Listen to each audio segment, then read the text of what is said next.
We said Tehillim, now we give tzedakah, and please, let's do it together. Together, as we constantly say, is the source of all blessing, especially if together we're going to share a little Dvar Torah. You know, there's the old question, what's in a name? We know that in Judaism, a name is very meaningful. The name is the source of life. Adam HaRishon is the one who named all the creatures, all the animals. When a parent gives a child a name, it says that this is a prophetic vision. Now this is true when you have one name.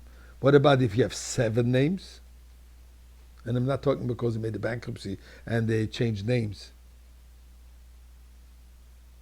I'm referring to obviously Yisro, which is the name of the parasha of this week, named after an individual who obviously must have been of very important to have an entire Torah portion named after him, an entire Torah portion. Who was he? As we know, he was the father of Moshe Rabbeinu. His daughter Tzipporah married Moshe Rabbeinu. What else do we know about him? Before we going into why actually is a whole Torah portion named after him, and not just any Torah portion, but the ones that we are told about the Ten Commandments. But first, let's see a little bit who he was. So we are told that he was the Kohen Midian, the high priest of Midian. But before he came to Midian, actually he was in Egypt. And he was one of the advisors of Pharaoh. When Pharaoh decided that he has a Jewish problem. Amazing. Same problem that Hitler had, that Hamas has, many others, the Jewish problem, and we have to find a solution. Pharaoh had the same issue. So he asked advice from Bilam, the famous or infamous prophet, Gentile prophet, Iyov, Job, and Yisro. Bilam, he was categoric, enslaved them.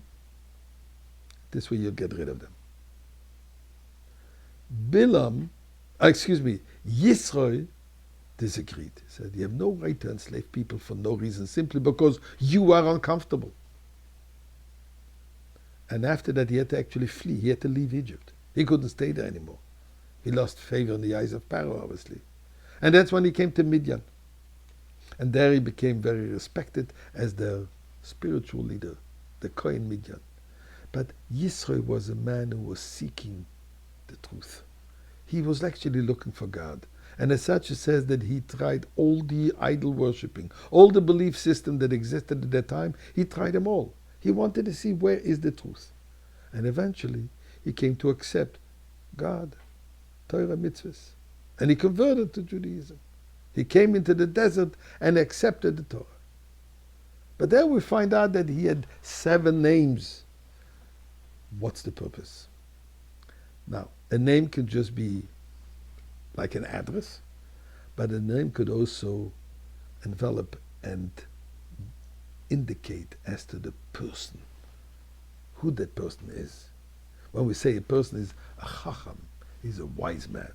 So that's a name of telling us, describing the person. So Yisro had 7 of them. Yeter, which means an addition, referring to the fact that he added a section, a portion in the Torah. And the portion in the Torah which was added is actually the part of this week when he advised Moshe Rabbeinu to establish a better judicial system. He shouldn't do everything by himself. He should have other sages helping him out in adjudicating the necessary issues. And it's, the portion starts with Va'at, and you, with the letter Vav. So this is where the letter Vav was added to the word Yeter, and it became Yisro. Another name that he had was Chovav. Chovav means beloved. Love. And indeed, he was beloved by God. Reuel. Reuel is a divided into words. Reya, which means a friend to God. He was a friend to God, and God was a friend to him. All indicating his strong relationship and commitment to God. Another word we find is putiel.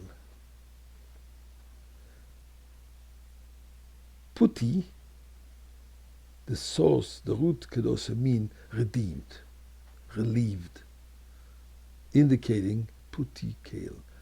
God relieved him from his idol worshipping to join God. And finally, keni, which means acquiring. He acquired godliness, he acquired Torah, he acquired Judaism.